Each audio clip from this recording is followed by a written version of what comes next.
어느 교회의 일입니다. 여러분들이 아니니까. 어느 교회에 대해 한 분의 이야기인데요. 예배 시간이 넘어서 늦게 들어왔는데 설교 시간 정도 될 정도에 와서 설교를 듣고 축도하기 전에 빠져나가는 그러한 교인이 있었습니다. 그는 헌금을 할 필요도 없고 오후 예배나 다른 여타의 공예배 참석할 필요가 없었으니까 그분의 생각에는 최소한도로 투자를 하고 또 최고의 유익을 구하는 이런 신앙생활을 하고 있다라고 자부를 했다고 그럽니다. 최소한의 시간을 투자해서 최고의 수익을 넣는 믿음 생활을 하고 있다 이렇게 생각을 한 거죠. 예배는 드리니까 천국에는 갈 수 있을 것이고 물질이나 시간도 손해보지 않고 있으니 좋다고 생각을 한 거예요. 그런데 어느 날 그에게 중병에 걸려서 입원을 하게 되었습니다. 그는 침상에 누워서 하나님께 기도하기 시작했어요. 그러나 아무리 기도를 해도 자기 나름대로 차도가 일어나지 않는 것 같은 거예요. 그래서 그는 하나님 앞에 불평하기 시작합니다. 하나님, 주일날 빠짐없이 예배를 참석을 했는데 왜 능력을 나타내시지 않습니까? 그러자 하나님께서 너는 성전에 와서 얼굴만 살짝 비치고 가지 않았느냐? 그래서 나도 병실에 가서 살짝 얼굴만 비치고 나온 것이다. 그런 음성이 들려지는 거예요. 그러면서 너는 항상 바빠서 내게 드릴 시간이 없다고 하지 않았느냐? 나도 너에게만큼은 바빠서 안수할 시간이 없었단다. 그래서 그는 후로 큰 깨달음을 얻고 자신의 형식적이었던 그러한 신앙생활을 회개하고 정성을 다하는 은혜의 보좌 앞에 나가게 되었다라고 하는 간증을 하는 것을 들어봤어요. 우리가 예배를 드릴 때에 하나님의 은혜의 보좌 앞에 나와 예배 생활을 할 수 있기를 축복합니다. 인생을 살다 보면 위기의 순간에 예기치 않는 그러한 도움을 받고 또 절대절명의 그러한 위기를 모면하거나 또 성공의 어떤 발판을 삼는 이런 경우를 경험하는 것이 한두 번이 아니에요. 사람들 이렇게 보면 자기 가슴 내부에 그 깊이 기억하고 있는 뭔가 충격적인 그러한 이야기를 두고두고 이렇게 이야기하는 것을 볼 수 있어요. 우리 김 장로님 기도하고 이렇게 내려가셨는데 이 장로님도 이렇게 두고두고 얘기하는 게 젊었을 때 자기 창자가 밖으로 흘러나와서 쥐고 뛰었다. 이런 얘기를 여러 차례 들었어요. 아마 여러분들도 들으신 분이 많이 있을 거예요. 그 순간에는 굉장히 큰 어려움이죠. 근데 여기 이렇게 건강하게 살고 계신단 말이에요. 그러니까 그것을 두고두고 이렇게 이야기를 하게 되는 거죠. 성도들이 늘 기적을 체험하는 이러한 삶을 살지 못하더라도 마음에는 항상 어떤 든든한 것은 하나님의 은혜가 있다라고 하는 것 때문이죠. 믿습니다. 시편 121편 1절부터 2절에 보면 시인이 내가 산을 향하여서 눈을 들리라 나의 도움이 어디서 올까? 나의 도움은 천지를 지으신 여호와에게서로다. 이렇게 고백을 하고 있어요. 그러니까 모든 사람은 어떤 형태로든지 남의 도움을 받고 살아야 하는데 이러한 도움은 그 원천이 하나님으로부터 시작되었다라고 믿는 고백의 시편임을 우리가 볼 수 있거든요. 이 121편 시편을 보면 이 시인은 자기 인생의 모든 문제를 해결해 주시기 위해서 근원적인 도움을 주시는 분이 있는데 그분이 하나님이시다 이 고백을 하고 있는 거거든요. 그러니까 또 그는 이 죄악 삶 속에서 구원하시기를 원하고 있고 또 영원한 생명을 그분이 자기에게 주시기를 원한다 이렇게 고백해요. 그렇습니다. 우리의 영혼의 문제에 도움을 주실 분은 사람이 할 수 없는 문제예요. 그래서 오직 하나님 외에는 아무도 없는 것임을 믿기 바랍니다. 그러나 세상에 많은 사람들은 그들의 어떤 절박한 영혼에 대하여서 뭔가 화끈한 도움을 추구하는 삶을 사는 경우들이 많아요. 그것은 믿지 못할 사람들의 능력을 의지하거나 그 사람을 나의 도울 자로 여기고 그를 몇 번 의지하다가 그게 안 될 땐 탄식하게 되거든요. 괴로워하거든요.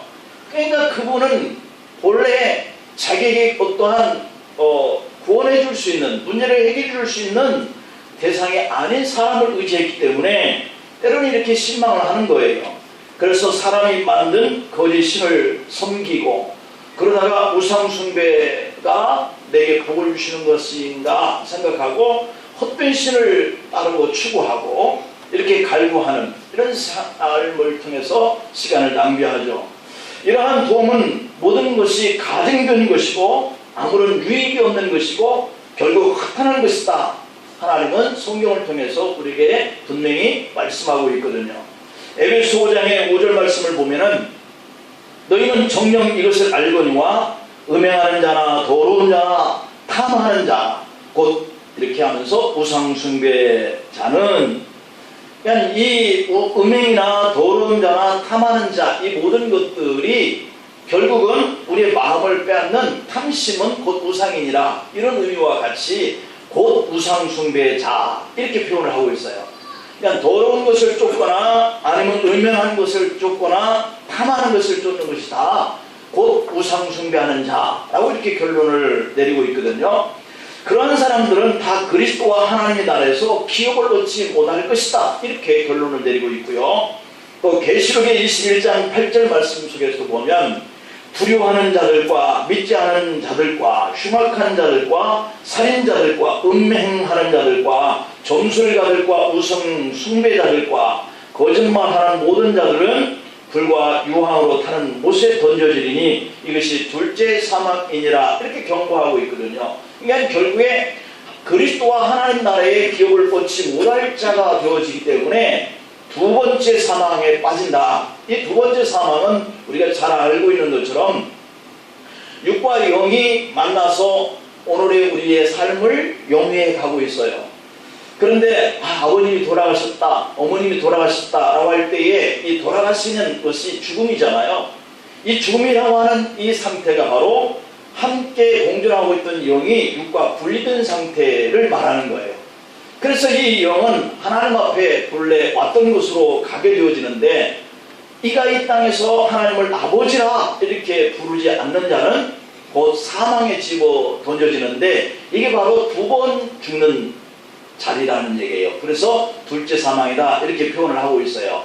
그러니까 하나님을 믿지 않는 자의 영은 하나님 앞에 가서 또다시 영원히 고통받는 이 음부 지옥에 던져질 이 자리를 두 번째 죽는 자리다 이렇게 얘기를 하는 거죠. 그래서 첫 번째 죽음의 자리는 영과 육이 분리되는 오늘 이 현실에서 우리가 슬픔을 당하는 이런 자리가 첫 번째 사망이라고 한다면 하나님 앞에 외면당하는 자리 이 자리가 두 번째 죽는 자리인 거죠.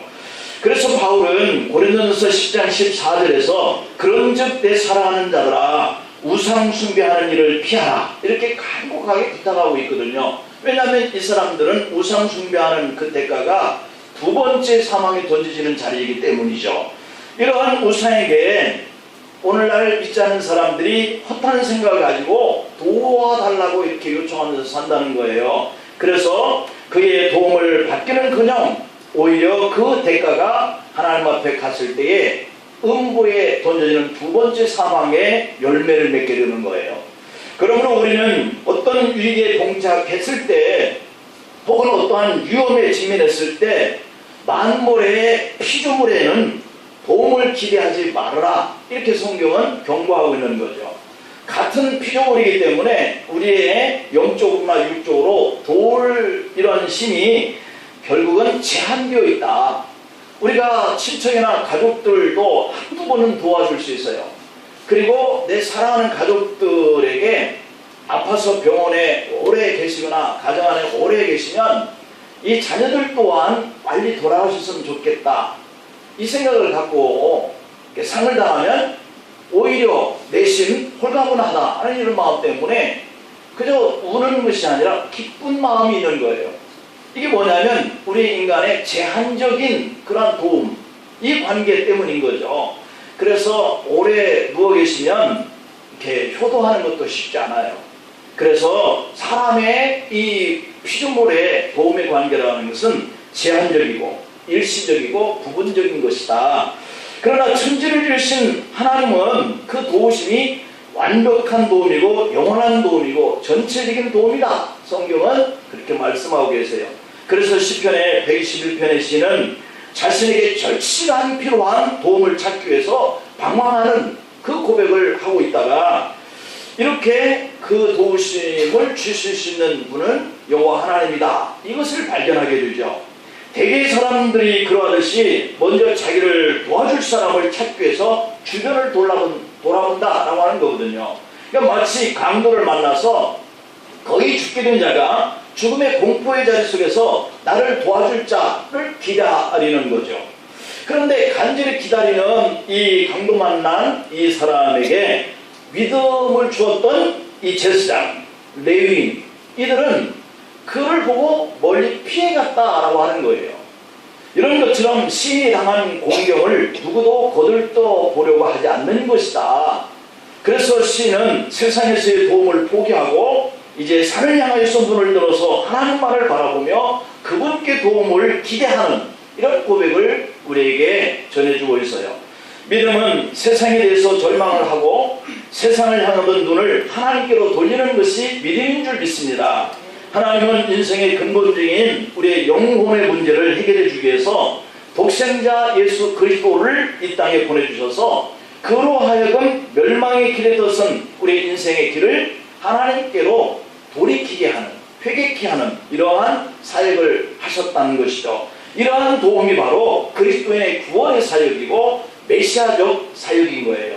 그래서 우리가 아파서 병원에 가서 회복이 되고 좀 더 살고 또 그렇게 하다가 우리의 한계점이 있으면 병원도 약도 우리에게 별 의미가 없게 여기는 때, 그때 우리를 도우실 자가 누구냐면 바로 여호와 하나님이시다 라고 하는 고백인 것이죠.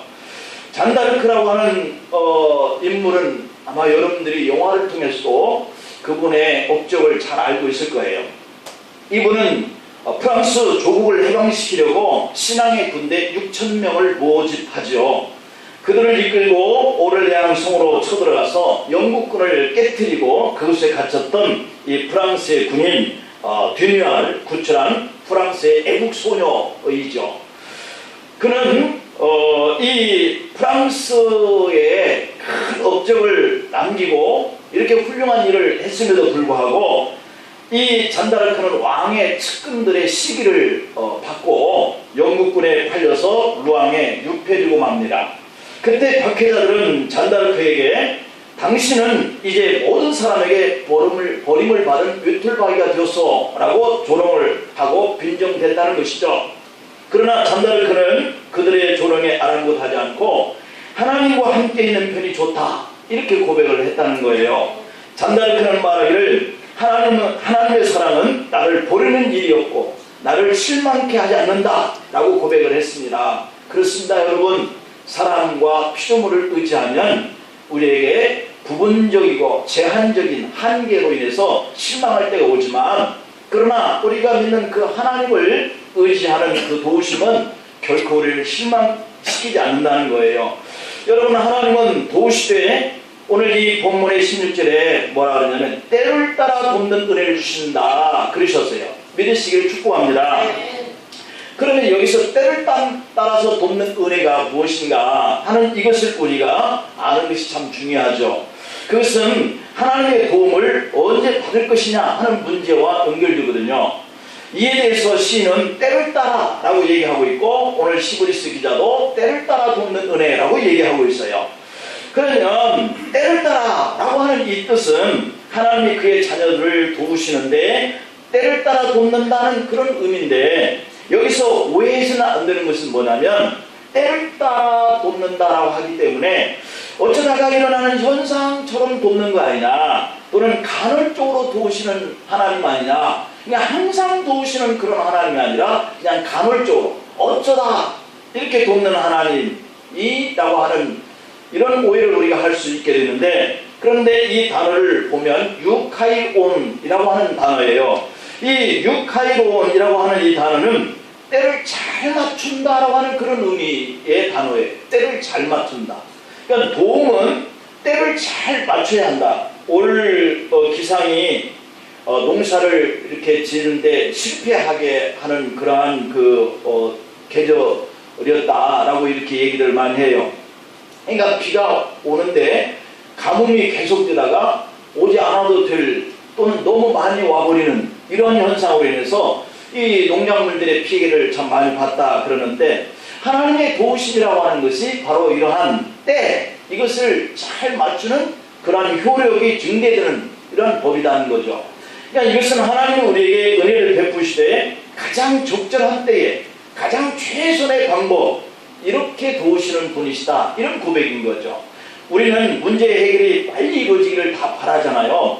도우시는 그런 하나님의 은혜가 은혜다 이렇게 생각하잖아요. 그런 하나님은 때를 따라서 돕는 은혜라고 이렇게 표현하는 것처럼, 이 의미가 이른 비와 늦은 비를 주시는 것과 같다 이렇게 표현을 하고 있어요.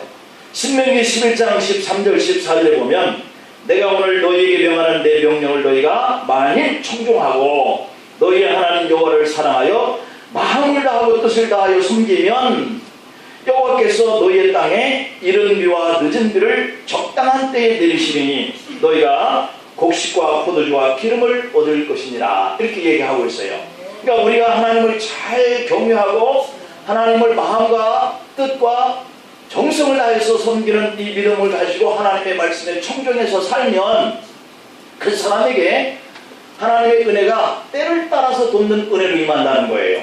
그래서 그로하여금 곡식과 포도주와 기름을 얻도록 하신다라고 하는 것이거든요.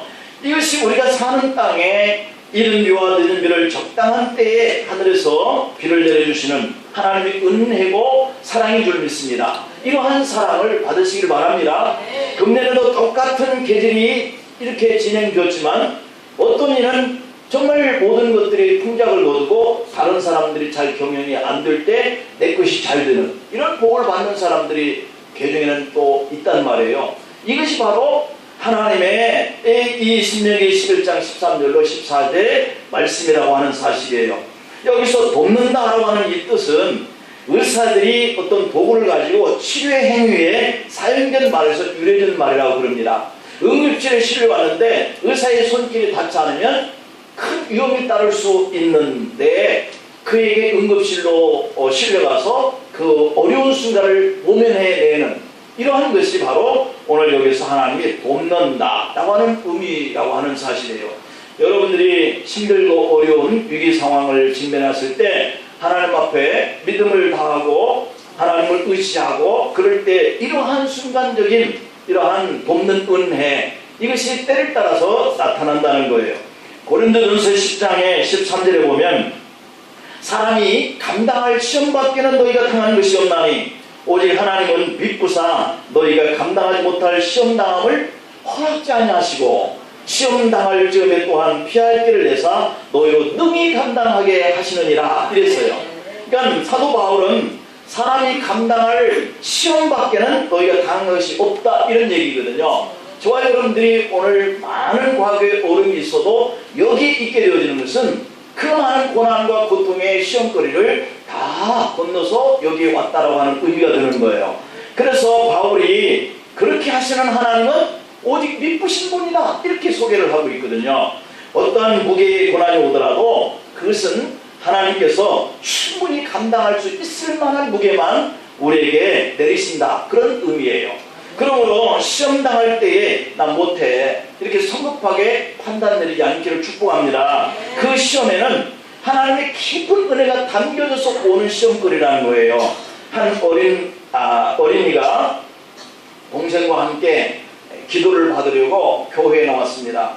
아이는 축구공에 눈에 맞아가지고 눈이 이미 실명이 되었고 그 한쪽 눈의 여파로 인해서 다른 눈의 시력까지 점점 잃어가는 그런 과정에서 병원에 온 거죠.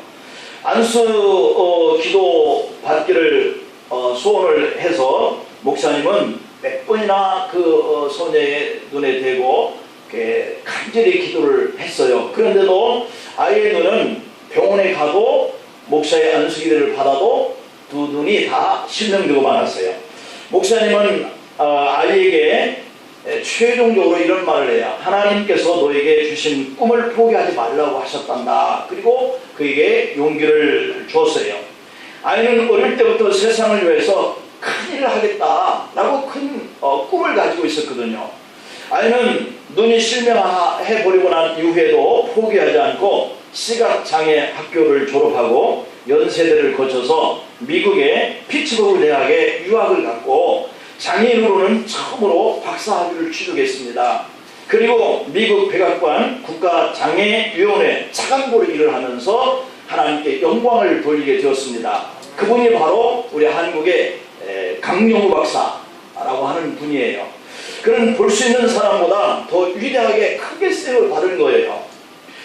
시험을 그가 당한 것이 어렸을 때 두 눈을 잃는 것이었잖아요. 대개 이 정도면 많은 좌절감과 실망감을 가지고 자신의 꿈이 다 이제 깨졌다라고 포기하기에 이르는 사람들이 많을 텐데 이 강용우 박사는 그럼에도 불구하고 자신이 어렸을 때 정상적인 눈을 가지고 있을 때 그 꿈을 가졌던 것을 포기하지 않고 그가 최선을 다했더니 하나님께서 정상적인 두 눈을 가지고 그만한 업적을 만들어낼 수 없는 사람들이 많은데도 불구하고 그를 더 이렇게 크게 사용하셨다라고 하는 거예요. 오늘 본문 16절 말씀을 보면 그러므로 우리는 긍휼하심을 받고 이 그러므로가 함축하고 있는 이 많은 과정이 앞부분 속에서 말씀드린 전부라고 본다면 우리는 그러므로 그러한 환난과 그런 고통과 그런 어려움과 그러한 시험당할 즈음의 사건들을 보하면 그 속에서 긍휼하심을 받고 때를 따라 돕는 은혜를 얻기 위하여 은혜의 보좌 앞에 담대히 나간다 이렇게 고백하고 있거든요. 그럼 우리는 이 말씀대로 우리의 연약함을 도우시는 예수 그리스도의 힘을 입어서 때를 따라 돕는 은혜를 얻어야 되겠는데 그 은혜를 얻기 위해서 어떻게 해야 되겠느냐라고 하는 것이 마지막 결론이에요. 그 첫째가 예수 그리스도를 믿는 도리를 굳게 잡아라 이렇게 말씀하고 있거든요. 오늘 본문 14절에 올라가 보면 우리가 믿는 도리를 굳게 잡을지어다 이렇게 얘기하고 있어요. 이 본면은 복음의 진리에 굳게 설 것을 명하신 거거든요. 우리가 한 주간 살면서 어떤 일을 당하는지 알지 못하는데 때로는 실망할 수도 있고요. 때로는 포기할 만한 환경에 우리가 맞닥뜨릴 때도 있을 거예요. 그때 바로 그러한 상황이 되어지면 그리스도를 믿는 도리를 굳게 잡으라 하는 이 말씀이 생각나기를 축복합니다. 이 권면은 바로 진리라고 하는 거예요. 예수 그리스도를 믿는 이 구원받는 이 도리가 그리스도를 굳게 붙드는 거라고 하는 사실이에요. 신앙생활을 하다 보면 때로는 신앙 때문에 어려움을 겪을 때도 있어요. 신앙 때문에 사람들에게 따돌림을 당할 때도 있어요. 신앙 때문에 경제적인 손해를 입을 때도 있어요. 그리스도인들에게 핍박받는 것은 이상한 일이 아니고 매우 자연스러운 일이다. 우리 주님이 그렇게 말씀하신 줄 믿습니다. 요한복음 15장 8절 10절에 보면 세상이 너희를 미워하면 너희보다 먼저 나를 미워한 줄을 알아라. 너희가 세상에 속하였으면 세상이 자기의 것을 사랑할 터이나 너희는 세상에 속한 자가 아니오 도리어 세상에서 나의 택함을 입은 자이므로 세상이 너희를 미워하느니라. 사람들이 나를 핍박하였은즉 너희도 핍박할 터이요 라고 그랬어요. 우리가 세상 편에 속하였으면 우리가 세상 사람이기 때문에 자기의 것을 사랑할 터이나 라고 하는 것처럼 세상 사람들은 우리를 미워하지 않아요. 왜? 자기들 것이니까, 자기들 편이니까. 그러나 우리가 그들 편이 없다고 생각하기 때문에 그들이 우리를 핍박한다. 그래서 예수님도 핍박을 당하는 것이고 그 증거가 바로 우리가 그리스도께 소속되어 있다라고 하는 증거라고 하는 사실을 우리가 기억할 그러한 믿음을 발휘하는 것이 그리스도를 우리가 굳게 붙잡는 믿음인 줄로 믿습니다. 그 다음에 두 번째로는 뭐라 그러냐면 16절에 은혜의 보좌 앞에 담대히 나아가라 이렇게 얘기하고 있어요. 지성소, 성소라고 하는 개념이 우리가 구약의 성경에 보면 성전에 있는 부분이죠. 그래서 휘장이 있어서 지성소와 그리고 휘장 밖에 성소 이렇게 나타나 있는데, 오직 이 지성소에는 대제사장이 1년에 한 차씩 들어올 수 있는 공간이거든요. 이곳에 와서 대제사장이 뭘 하느냐면 백성들의 죄와 자신들이 가지고 있는 죄를 하나님 앞에 고백하면서 그 제단 위에 속죄소에 피를 뿌리는데, 이 속죄소는 바로 법궤 위에 뚜껑을 덮어놓는 시은좌라고 하는 공간이에요. 이 시은좌는 내 구석에 붙들면 구원을 얻게 되는 뿔이 달려있죠. 바로 그 자리에 이 대제사장이 자신과 가족들과 온 백성들의 죄를 사하기 위해서 피를 뿌리기 위해서 만들어진 그 공간인데, 바로 이 시온자 위에 두 천사의 시선이 중앙을 향하고 있고요. 언약궤 윗부분을 그래서 속죄소 시온자라고 하는 이러한 공간이거든요. 그래서 하나님은 속죄 제사를 받으시고 죄인들에게 사죄의 은혜를 베푸시는 이 시온자는 하늘에 있는 하나님의 보좌를 상징해요. 그래서 거기에 하나님이 임재해 있다, 이것을 말씀하고 있거든요. 그래서 신약시대에 와서는 예수님이 송아지나 염소의 피가 아닌 자기의 피를 십자가에서 온전히 흘려서 단번에 우리 만백성들 하나님 앞에 나오는 모든 권속들에게 죄 사함을 이루어 놓으셨어요. 그리고 예수님은 십자가에서 뭐라 그러시냐면 테텔레스타이라고, 다 이루었다 이렇게 말씀하셨어요. 그리고 그 순간에 이 성소와 지성소를 가름하고 있는 이 휘장이 위로부터 아래까지 다 찢어져서 둘이 하나가 되었다 이렇게 말씀을 하고 있거든요. 이것은 뭐냐면 하나님과 사람 사이에 막혀졌던 이러한 죄악의 장벽이 무너졌다 이런 의미예요. 그래서 하나님과 불화가 청산되고 하나님과 화목이 이루어졌다라고 하는 것이거든요. 이처럼 예수님께서 우리의 속죄를 완성해 주셨기 때문에 예수 믿는 사람은 누구든지 이제 하나님의 보좌 앞에 담대히 나올 수 있는 그런 때를 따라 돕는 은혜를 갖게 된 것인 줄 믿습니다. 오늘 본문에 보니 믿는 우리에게 은혜의 보좌 앞에 담대히 나갈 수 있게 되었다. 이것이 바로 믿는 사람의 특권이에요. 그래서 하나님 보좌 앞에 나올 수 있게 된 것은 얼마나 영광스럽고 성도로서의 큰 특권인 줄 몰라요. 그리스도인들이 아니고서는 이 앞에 나올 수 없고요. 이 앞에 나올 수 있는 그러한 마음을 갖지 못하고 살죠. 우리는 예수의 이름을 힘입어서 언제라도 하나님 보좌 앞에 나가서 주님 이렇게 어려움이 있습니다, 도와주세요 라고 은혜를 구할 수 있게 되었다는 거죠. 이 말은 우리가 기도를 통해서 하나님 보좌 앞에 설 수 있다 그런 얘기예요. 기도는 아무나 할 수 있는 것이 아니고 예수님의 보혈로 구원받은 성도들에게 주어진 특권인 줄 압니다. 요한복음 15장 7절에 보면 너희가 내 안에 거하고 내 말이 너희 안에 거하면 무엇이든지 원하는 대로 구하라 그리하면 이루리라 이랬어요. 그러니까 이처럼 기도는 성도에게 주어진 특권이라고 하는 거예요. 마스터 키와 같은 것이다. 여러분 인생길을 가는 동안에 또 한 주간 이렇게 생활을 하실 때에 고난과 역경이라고 하는 것은 믿는 사람이라고 해서 비껴가지를 않아요. 그 환경의 문제로 시험을 우리가 받을 수 있는데, 그러므로 그 시험이 있는 이 자리 속에서 우리가 믿음을 가지고 주님 앞에 나갈 수 있느냐, 하나님의 보좌 앞에 나와서 기도할 수 있느냐, 이러한 것들을 통해서 때를 따라 돕는 하나님의 은혜를 얻게 되고 또한 도우심을 주신다라고 하신 이 하나님의 말씀대로 여러분들의 삶을 승리하는 한 주간 되기를 축원합니다. 기도하십니다. 아버지 하나님,